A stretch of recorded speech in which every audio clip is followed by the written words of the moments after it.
جنہوں نے اپنی خواہشات کو اپنا خدا بنا لیا ہے، اپنی خواہشات کو اپنا معبود بنا لیا ہے، جو وہ چاہتے ہیں اسی کے پیچھے بھاگتے ہیں، اس کی عبادت کرتے ہیں۔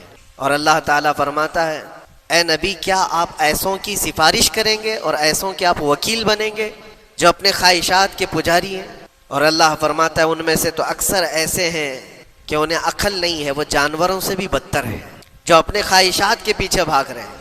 شیخ اعظم سیدنا محی الدین ابن عربی رحمۃ اللہ تعالی علیہ، ان کی کئی چیزیں لوگوں میں ایسی بھی مشہور تھی کہ شیخ محی الدین ابن عربی ایسے ایسے الفاظ بول جاتے ہیں جو شریعت میں ہوتے نہیں ہیں، بہت سارے مسائل ان کے ہیں۔ لیکن ایک بار شیخ محی الدین ابن عربی بیٹھے ہوئے تھے، کرسی پر ہیں، سامنے مریدین بھی ہیں، بہت سارے ملنے والے لوگ بھی آئے ہوئے ہیں۔ اسی اثنا میں انہوں نے ایک جملہ ایسا کہا، واقعی اگر آپ کے سامنے بھی ایسی بات آئے تو آپ بپھر جائیں۔ شیخ محی الدین ابن عربی کہتے ہیں اے لوگوں جو تم سب یہاں میرے پاس بیٹھے ہو، تمہارا خدا میرے پاؤں کے نیچے ہوتا ہے، تمہارا خدا میرے قدموں کے نیچے ہوتا ہے۔ سب ظاہر سی بات ہے جیسے ایسا جملہ سنا تو اٹھ کر کے لوگ بھاگنا شروع ہو گئے کہ آدمی کافر ہو گیا۔ شیخ اعظم ہیں یہ حضرت محی الدین ابن عربی، جن کی بہت ساری کتابیں ہیں، تصوف میں آپ کا ایک بہت بڑا باب ہے۔ لوگ اٹھ کر کے ادھر سے ادھر چلنے لگ گئے کہ ایسے ایسے جملے بول رہے ہیں، یہ محی الدین ابن عربی کو ہو کیا گیا، خدا پیروں کے نیچے ہوگا، کفریہ جملہ ہے۔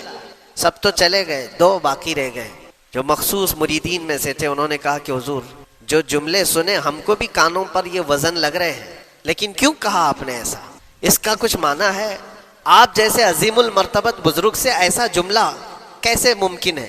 انہوں نے فرمایا کہ ان سب کو بھی تو یہ پوچھنا چاہیے تھا میرے بولنے کا مطلب کیا ہے، فوراً بدگمانی کیا اور بھاگ گئے۔ تم دو باقی رہ گئے، میں بتاتا ہوں کہ میں نے یہ جملہ کیوں کہا تھا۔ کرسی پر بیٹھے تھے اور چٹائی نیچے بچھی ہوئی تھی یا قالین بچھی ہوئی تھی جس پر لوگ بیٹھے ہوئے تھے۔ آپ نے اپنے ان دو مریدین سے کہا یہ چٹائی اٹھاؤ۔ چٹائی اٹھائی تو دیکھا وہاں پر سونے کے چاندی کے سب سکے رکھے ہوئے تھے جو شیخ محی الدین ابن عربی کے پیروں کے نیچے تھے۔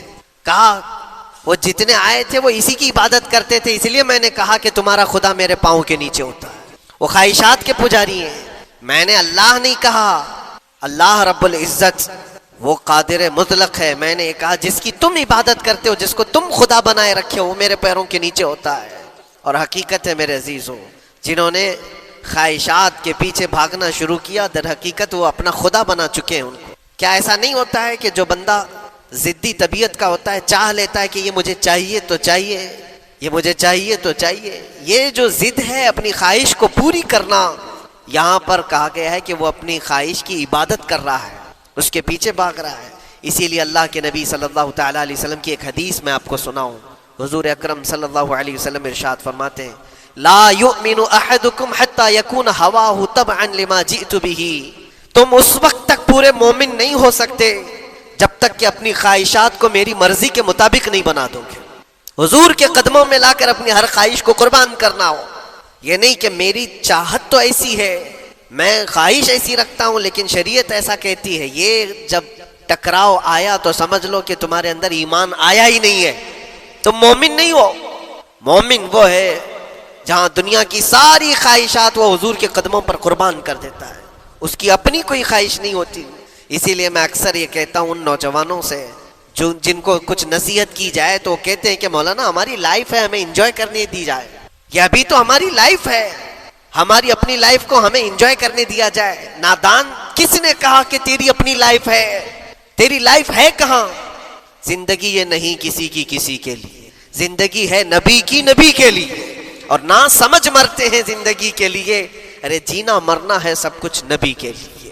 جو خواہشات کو لا کر کے حضور کے قدموں پر رکھ دیتا ہے تو پھر وہ کہتا ہے میرے عزیزوں، وہ پھر آ کر کے یہ کہتا ہے اپنی خواہشات، اپنی طبیعت جہاں سب مر جاتی آدمی کی، اس کی اپنی کچھ نہیں ہوتی، تب اس مومن کی زبان سے یہ نکلتا ہے یا رسول اللہ زمین و زمان تمہارے لیے، مکین و مکان تمہارے لیے، چنین و چنا تمہارے لیے، بنے تو جہاں تمہارے لیے، ہم آئے یہاں تمہارے لیے، اٹھے بھی وہاں حضور کے لیے۔ اس کا اپنا کچھ نہیں ہوتا، اپنی خواہش ہوگی تو میں کرتا رہے گا، اور جتنی خواہشات کے پیچھے بھاگتا رہے گا دنیا اس کا پیچھا کبھی نہیں چھوڑتی، اور نہ ہی دنیا اس کو کبھی سیراب ہونے دے گی، کبھی پیٹ بھرنے دے گی ہی نہیں، وہ بھوکا ہی رہے گا، وہ پیاسا ہی رہے گا جو دنیا کے پیچھے بھاگتا ہے۔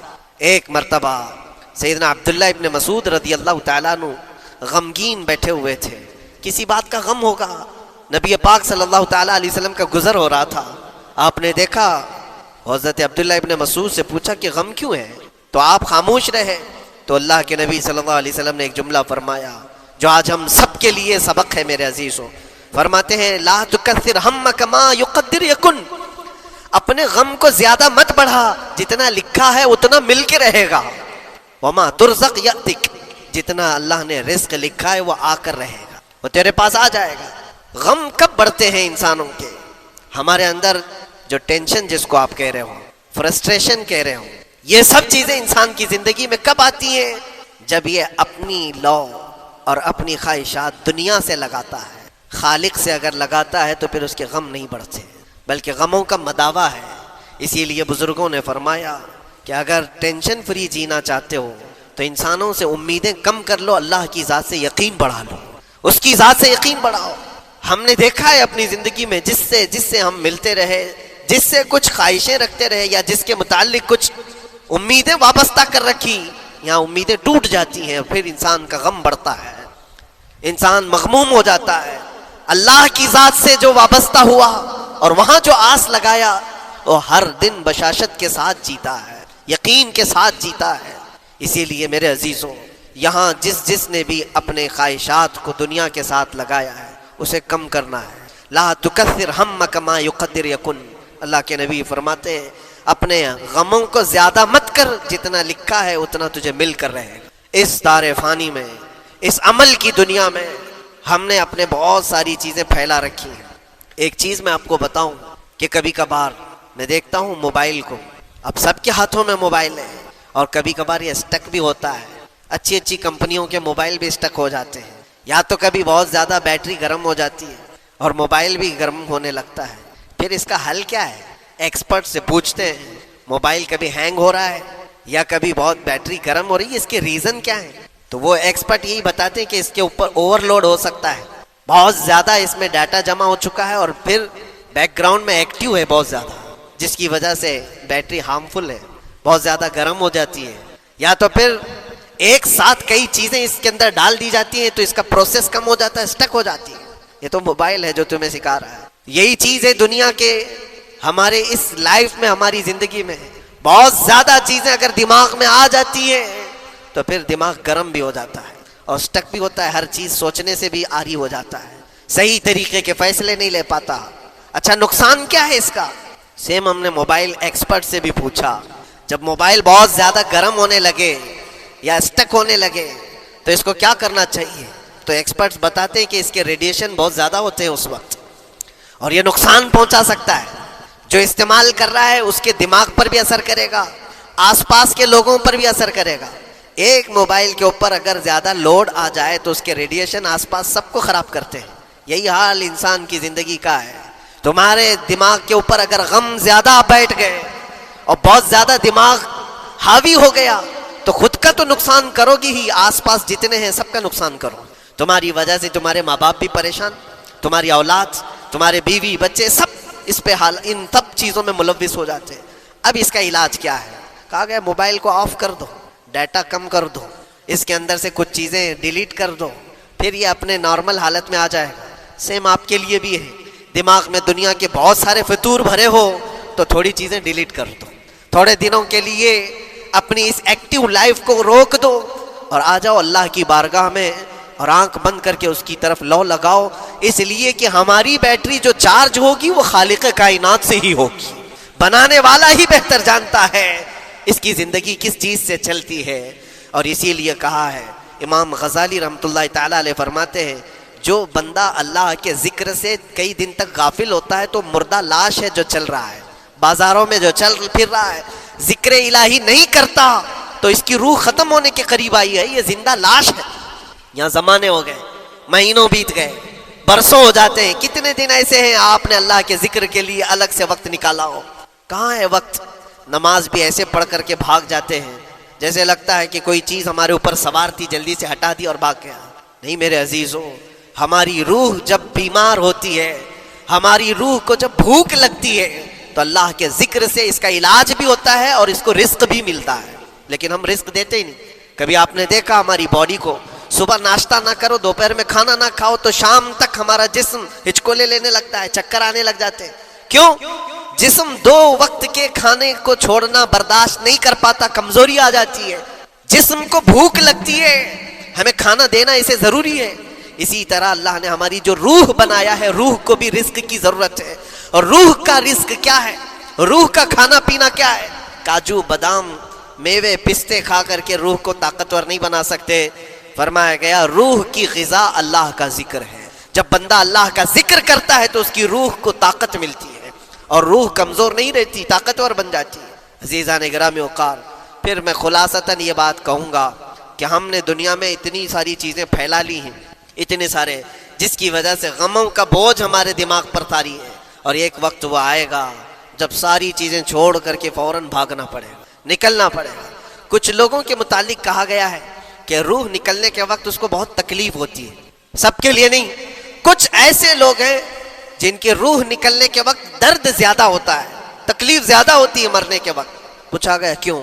کہا کہ یہ روح جو ہے اس کی ساری بنائی ہوئی چیزوں میں اٹکی ہوئی ہے، اس کی اولاد میں بھی ہے، اس کے مال میں بھی لگی ہوئی ہے، اس کے گھر میں بھی لگی ہوئی ہے، اس کے جائیداد میں بھی لگی ہوئی ہے۔ روح جب نکل رہی ہوتی ہے ان سب چیزوں سے بھی نکل رہی ہے، جہاں جہاں اس کی خواہشات لگی ہوئی تھی سب جگہ سے کھینچا جا رہا ہے، تو درد بڑھتا چلا جاتا ہے، تکلیف بڑھتی چلی جاتی ہے، اور پھر وہ جب دیکھ رہا ہوتا ہے خالی ہاتھ جا رہا ہو، تکلیف زیادہ ہوتی ہے۔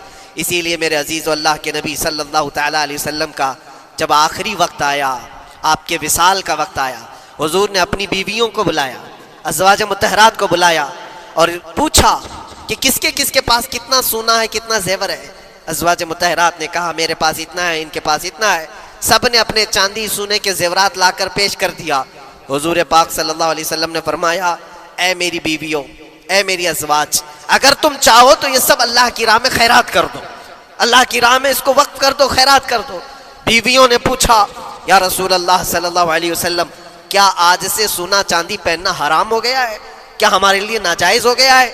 نبی پاک صلی اللہ علیہ وسلم نے فرمایا نہیں، زینت تو تمہارے ہی لیے ہے، سونا اور چاندی تمہارے لیے ہے، حرام نہیں ہے، ناجائز نہیں ہے، لیکن میں دیکھ رہا ہوں میری زندگی کا آخری وقت آ گیا، میں رب ذوالجلال کی بارگاہ میں جانے والا ہوں، میں یہ چاہتا ہوں کہ اس حال میں دنیا سے جاؤں کہ میرے گھر میں سونا چاندی کا کوئی ٹکڑا پڑا ہوا نہ ہو اور اللہ کی بارگاہ میں فقیر اٹھایا جاؤ۔ یہ نبی پاک صلی اللہ تعالیٰ علیہ وسلم کی خواہش ہے کہ میں اللہ کی بارگاہ میں اس حال میں جاؤں کہ میرے گھر میں کوئی چیز رکھی ہوئی نہ ہو، سونا اور چاندی، مال و دولت۔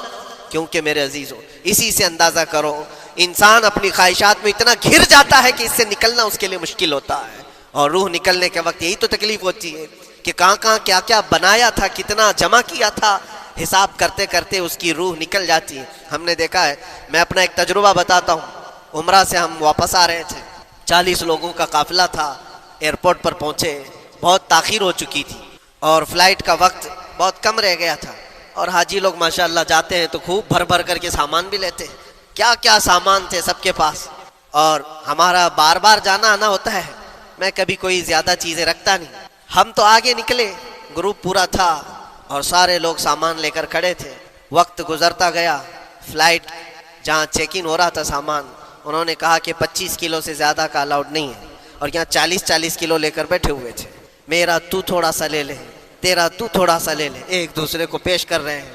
3-4 لوگوں نے تو مجھے پکڑایا کہ آپ کے پاس سامان کم ہے مفتی صاحب، آپ تھوڑا سا ہمارا لے لو، جس کا لے سکتے تھے لے لیا۔ پھر اس کے بعد 1 گھنٹے سے کم ٹائم بچا تھا، انہوں نے کاؤنٹر کلوز کر دیا۔ میں نے دیکھا 20 سے 25 حاجی ایسے ہیں جن کا سامان بکھرا ہوا ہے، اور کیا لے جا سکتے ہیں ہاتھ میں، وہ بھی 7 کلو 8 کلو اتنا ہی تھا۔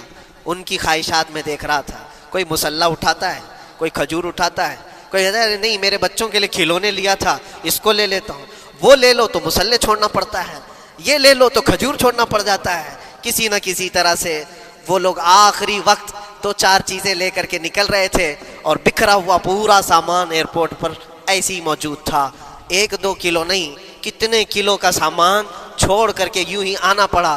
یا تو پھر فلائٹ کے سفر پہ جاؤ یا سامان میں لگے رہو، 2 ہی آپشن تھے، اور کون وہ چھوٹے سامان کے لیے اپنا سفر ملتوی کرتا۔ واپس آئے، حسرت بھری نگاہوں سے دیکھتے رہے اپنے سامان کو، اور پھر اندر آ کر جب بیٹھے میرے ذہن میں یہ بات گونجنے لگی، یہی حالت ہوتی ہوگی جب انسان دنیا سے جا رہا ہوتا ہے، جب یہاں سے رخصتی کا وقت آتا ہے اور ملک الموت سر پر آ کر کھڑا ہو جاتا ہے، روح نکلنے کے لیے بھی تھوڑا سا وقت باقی ہے، بس منٹوں میں بھی نہیں رہ گیا، جب اس کو نظر آتا ہے اب یہ سوچتا ہے اتنی نمازیں باقی رہ گئی، اتنی زکوٰۃ بھی رہ گئی، حج بھی تھا، اور بھی کچھ چیزیں کسی کے دینے کے باقی تھے، قرضے بھی تھے، کس چیز کی نصیحت کروں، کس چیز کی وصیت کروں؟ فلاں جگہ ایک گھر خرید کر کے اس کے ڈاکیومنٹ تو وہاں رکھا تھا، بیٹے کو بھی نہیں بتایا، بیٹی کو بھی نہیں بتایا، پتہ نہیں کس کے ہاتھ لگ جائے گا، یہ خواہشات گھومتی رہتی ہیں، وہ کسی کو بتا بھی نہیں پاتا، ادھر ملک الموت روح نکال کر نکل پڑتے۔ یہ انسان کی شارٹ لائف ہے، مختصر سی زندگی ہے جہاں یہ خواہشات دھری کی دھری رہ جاتی ہیں۔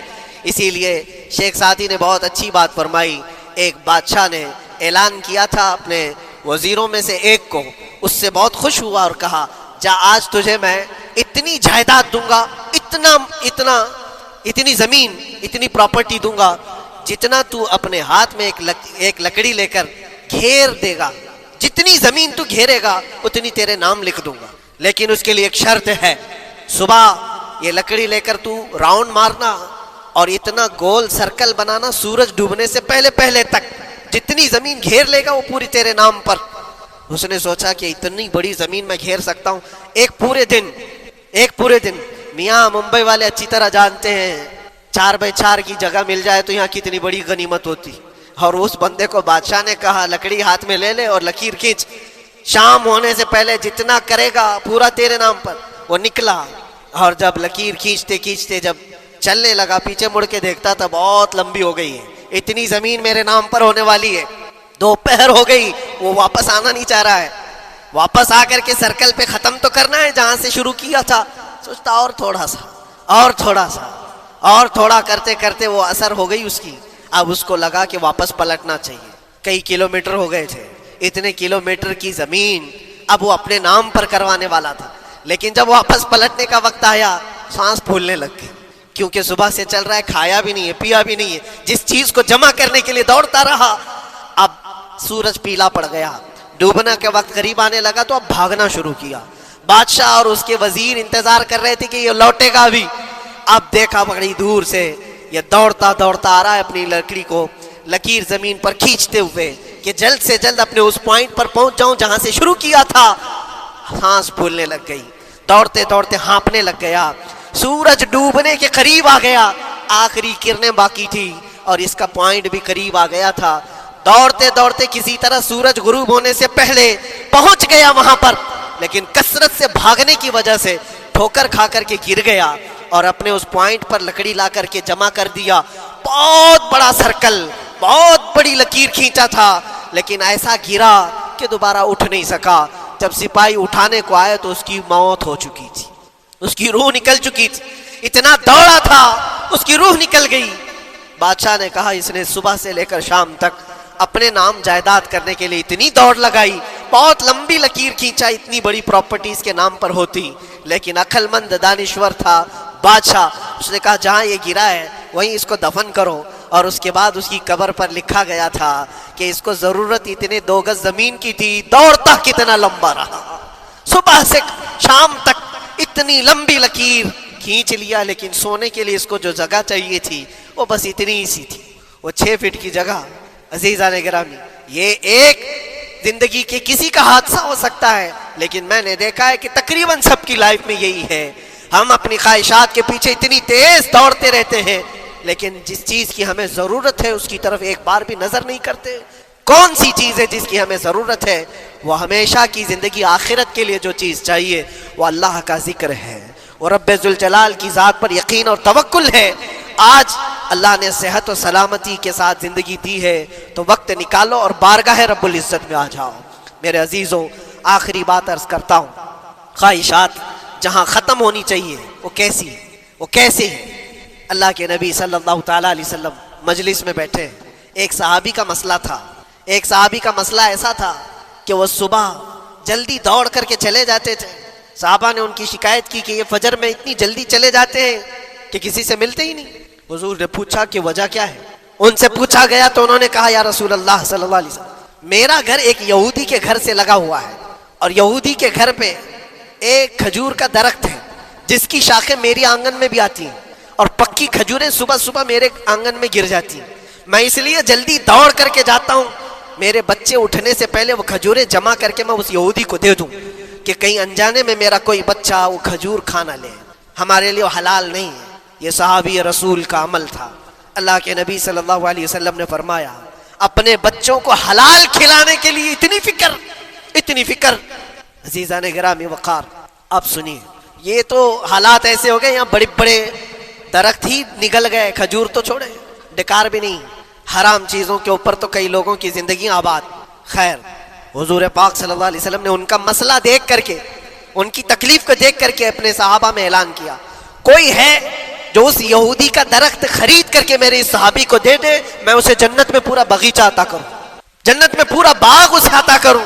صحابہ، ظاہر سی بات ہے، ایک بار حضور نے فرمایا تو پھر اس کو حاصل کرنے کے لیے ایسی دوڑ لگتی تھی، سب گئے، میں حاصل کر لوں، میں حاصل کر لوں۔ اب اس یہودی کو منانا تھا کہ تو ایک درخت جو ہے اپنے پڑوسی کو بیچ دے، آنگن میں اس کے ہے، بیچ دے۔ اب اس کو لگا کہ ان لوگوں کی ضرورت ہے، مجبوری ہے، تو وہ بھی اکڑ کر بیٹھا کہ مجھے بیچنا نہیں، مجھے دینا نہیں۔ اب سنیے میرے عزیزوں، مدینے میں ایک صحابی ہیں ابو دحداح، اللہ اکبر، کبھی میں پڑھتا ہوں تو حیرت ہوتی ہے۔ ابو دحداح مدینے کے اس صحابی کا نام ہے جن کا باغیچہ پورے مدینے میں سب سے مشہور ہے، ان کی کھجوریں سب سے مہنگی کھجوریں، اوالی مدینہ آج بھی مشہور ہے، جہاں کی اجوا کھجوریں بہت پسند کی جاتی ہیں۔ ابو دحداح کا باغیچہ بنا ہوا تھا، بڑا خوبصورت تھا، لوگ مثال دیتے تھے، تعریفیں کیا کرتے تھے، ابو دحداح کا باغیچہ مدینے میں سب سے قیمتی باغیچہ ہے۔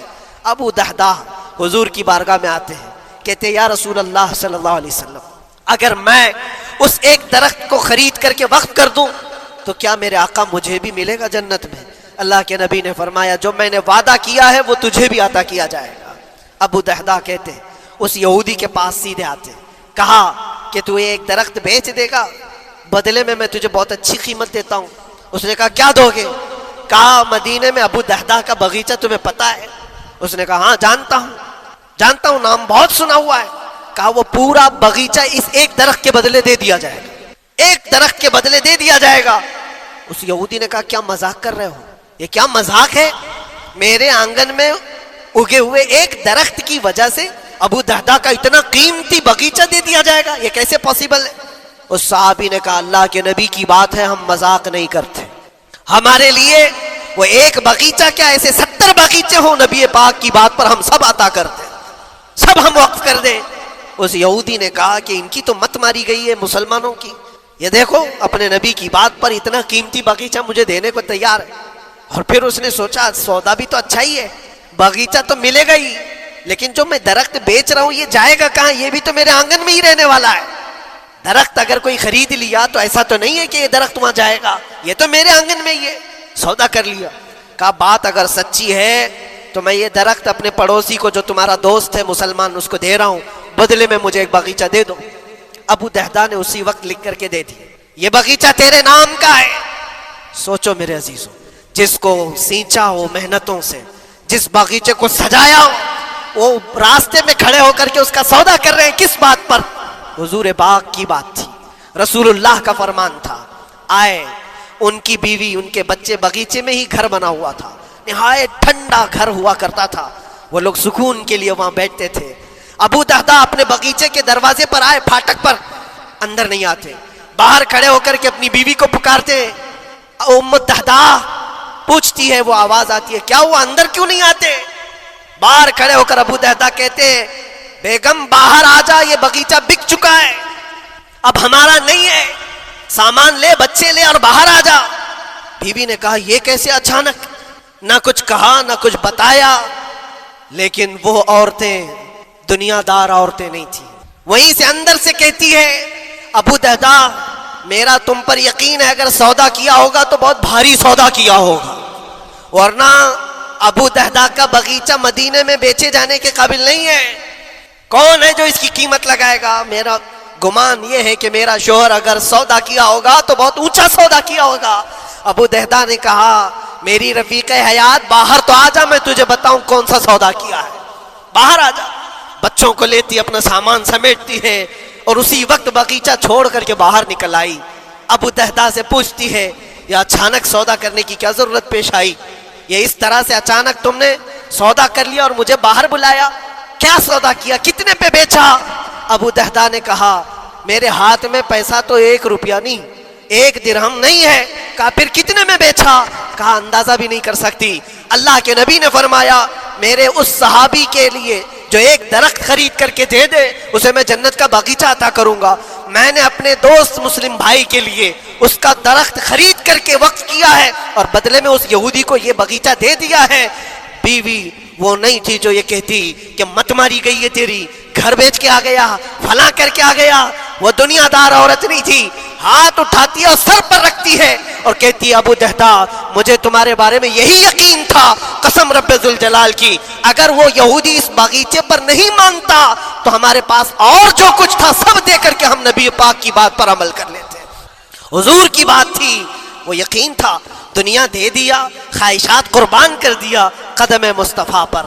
اسی لیے اقبال نے کہا ہے کہ جو کچھ بھی ہمارے پاس ہے وہ نام مصطفیٰ سے ہے.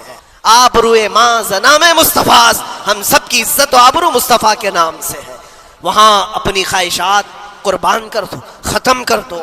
اپنے اندر کی جتنی چیزیں ہیں حضور نے فرمایا تو اس کے بعد اپنی طبیعت نہیں، اپنی خواہش نہیں. تم اپنے گھر پر سوچتے بیٹھے رہو گے کہ میرا گھر کیسے، میری بیوی کیا بول رہی ہے، میرا باپ کیا بول رہا ہے، میری ماں کیا بول رہی ہے. نہیں، وہ صحابہ کی زندگی یہ تھی دنیا کیا بول رہی ہے اس سے ہمیں مطلب نہیں، میرے مصطفیٰ کیا فرما رہے ہیں. اپنی خواہشات وہاں پر. حضرت انس بن نزیر ایک صحابی ہیں، وہ حضور صلی اللہ تعالیٰ علیہ وسلم کے بڑے رازدار صحابی تھے. حضور ان کے گھر پر موجود ہے. مکہ سے ایک لیٹر آیا، جنگوں کی وہ لوگ تیاری کر رہے تھے. اور انس بن نزیر کون ہے؟ یہ ان کی بیوی جو تھی انس بن نزیر کی، اپنی بیوی سے بہت محبت کرتے تھے، بلکہ عشق کرتے تھے، عشق کرتے تھے اپنی بیوی سے. اور عشق میں ان کی شادی بھی ہے، اپنی بیوی کو بہت چاہتے تھے. اب سنو، مصطفیٰ کریم صلی اللہ علیہ وسلم انس بن نزیر کے گھر پر ہے. مکہ سے ایک قاصد آیا اور رازدارانہ طور پر ایک خط دیا. کہا مکہ والے جنگوں کی تیاری کر رہے.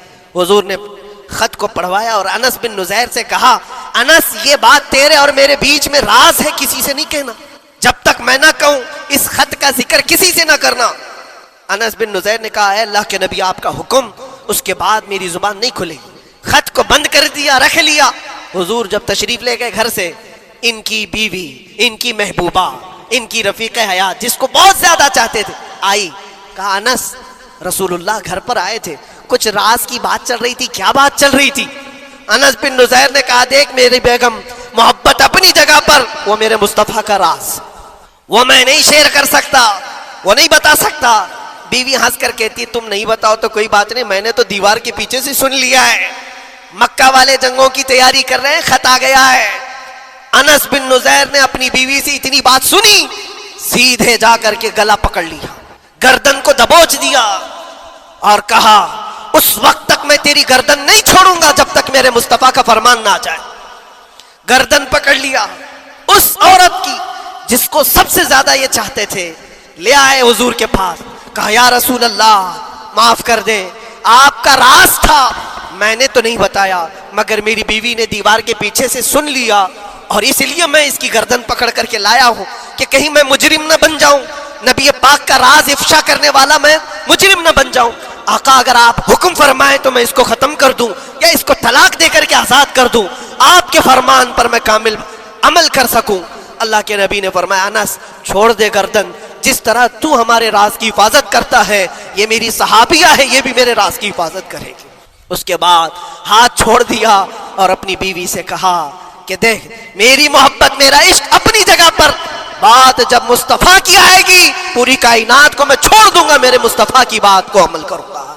اور اس بیوی نے بھی یہی کہا انس اگر تو مجھے راز بتا دیتا حضور کا، عشق میں ڈوب کر کے، محبت میں ڈوب کر کے، تو جو گلا تو نے میرا پکڑا کل میں تیرا گلا پکڑ کر حضور کے پاس لاتی کہ حضور یہ آپ کی غلامی کے قابل نہیں ہے. یہ ان کا کمال درجے کا ایمان تھا، اپنی خواہشات کو قربان کر دیا. ایک مدینے کی خاتون ایسی ہے سب سے زیادہ حسین و جمیل لڑکی ہے. حضور کے پاس ایک حبشی کالے رنگ کے صحابی ہیں، آئے کہا یا رسول اللہ مجھ سے کوئی شادی نہیں کرتا، حضور نے فرمایا کہ جا میں تیری شادی کے لیے ایک جگہ پر پیغام بھیجتا ہوں. اور بھیجا اس لڑکی کے گھر. انصاری صحابی کی ایک لڑکی اتنی خوبصورت ہے مدینے میں, ان کے گھر بھیجا. یہ تو حبشی قسم کے تھے. یہ ایک پیغام لے کر کے جب آئے, ماں باپ باہر بیٹھے ہوئے, لڑکی اندر ہے. ماں باپ نے دیکھا, کیوں آئے ہو؟ کہا میں پیغام لے کر آیا ہوں. کس چیز کا؟ آپ کی بیٹی سے نکاح کا. کس نے بھیجا؟ کہا اللہ کے رسول نے. ماں اور باپ ہے, شکل و صورت دیکھی اور ان کی حسینہ بیٹی. کہا ٹھیک ہے تم جاؤ واپس, ہم حضور سے بات کر لیں گے. اتنا ہی کہا, ٹال دیا ہوگا. وہ صحابی جو آئے تھے کالے رنگ کے, انہوں نے کہا یہ تو روز کی بات تھی, ہر جگہ ریجیکٹ ہوتا ہی تھا, میرے لیے تعجب کی بات نہیں تھی, میں تو واپس آیا حضور کے پاس. ہوا گھر میں کیا, اندر جوان لڑکی جو گھر میں موجود تھی بھر آئی. کہا ماں باپ سے پوچھتی ہے کہ اماں کون آیا تھا؟ کہا ایک نوجوان نکاح کا پیغام لے کر کے. اس خاتون نے کہا, لڑکی نے کہا آپ نے کیا کہا؟ کہا ہم بعد میں بات کر لیں گے.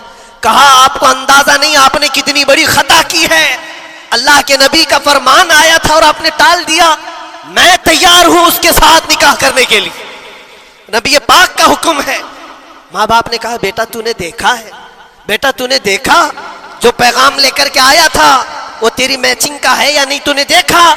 اس نوجوان نے کہا, اس لڑکی نے کہا میں نے پیغام لے کر آنے والے کو تو نہیں دیکھا, آمینہ کے لال کو تو دیکھا ہے, جس نے پیغام بھیجا ہے اس کو دیکھا ہے. اس کے حکم کے بعد پھر کسی کو دیکھنا بنتا ہی نہیں ہے. وہ دونوں ماں باپ دوڑتے ہوئے حضور کے پاس آئے, اور وہ صحابی ابھی بتا ہی رہے تھے کہ میں ریجیکٹ ہو کر کے آیا ہوں. تبھی ماں باپ بھی دوڑ کر کے آئے. کہا یا رسول اللہ خطا ہو گئی, ہم نے تاخیر کی, آپ کے حکم میں اے اللہ کے نبی ہم راضی ہیں, اپنی بیٹی کا نکاح انہی کے ساتھ کریں گے جن کا پیغام آپ نے بھیجا ہے. کیا اپنی خواہشات کو حضور کے قدموں میں لا کر قربان نہیں کیا؟ لیکن نکاح ہوا بھی. وہ نوجوان عبداللہ اسود, نکاح کا حضور نے نکاح کروا دیا مسجد نبی, اور حضرت عثمان سے کہا کہ ان کو کچھ پیسہ دے دو, مال دے دو, شادی کا سامان تو خرید لے, جہیز لے لے, اپنا گھر سجا لے. ان کو صحابہ نے پیسے دیے, غریب تھے.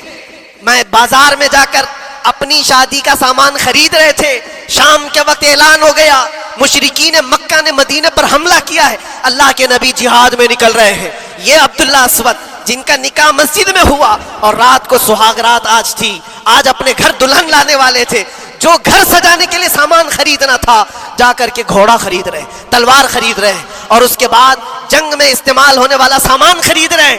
سب پیسے خرچہ کر دیے جنگ کے استعمال کے, زیرہ خرید لی, وہ ٹوپی خرید لی لوہے کی, سب خرید کر کے سیدھے میدان جنگ میں آ گئے. صحابہ بھی پہچان نہیں رہے تھے, صحابہ بھی نہیں پہچان رہے تھے, وہ غریب صحابی کبھی گھوڑے پر نہیں بیٹھے, لیکن شادی کا پورا پیسہ یہ جنگ کے سامان میں لگا دیا.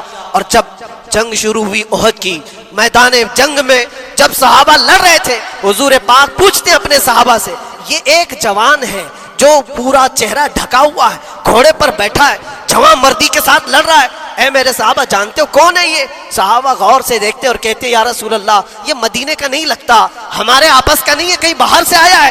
حضور نے فرمایا جا کے غور سے دیکھو, اس کی کالی کالی کونیوں سے میں پہچان رہا ہوں, وہ میرا عبداللہ اسود ہے. آج میں نے اس کو شادی کے لیے پیسے دیے تھے, وہ سارے پیسوں سے یہ جنگ کا سامان خرید کر کے لایا ہے. شام ہونے سے پہلے خبر آئی عبداللہ اسود کو ظالموں نے شہید کر دیا تھا, قتل کر دیا تھا, اور وہ مٹی میں گرے ہوئے تھے. حضور خود چل کر کے آئے, عبداللہ اسود کے پاس آ کر کے بیٹھتے ہیں اور سر اٹھا کر کے اپنی گود میں رکھتے ہیں, چہرے سے دھول کو صاف کرتے ہیں, اور پھر فرماتے ہیں اللہ کے کچھ بندے ایسے ہیں جو اللہ سے کیا ہوا وعدہ پورا کر کے دکھاتے ہیں. ساری دنیا ایک طرف, فرمان مصطفیٰ ایک طرف. میرے عزیزوں, یہ خواہشات کی قربانیاں ہیں جب جا کر کے ایمان تکمیل پاتا ہے. بس اخیر میں اتنا کہوں گا, ہمارا ایمان صرف اتنا ہونا ہے, انہیں جانا انہیں مانا, نہ رکھا غیر سے کام, للہ الحمد میں دنیا سے مسلمان گیا. اٹھو قوت عشق سے ہر پست کو بالا کر دو, دہر میں نام محمد سے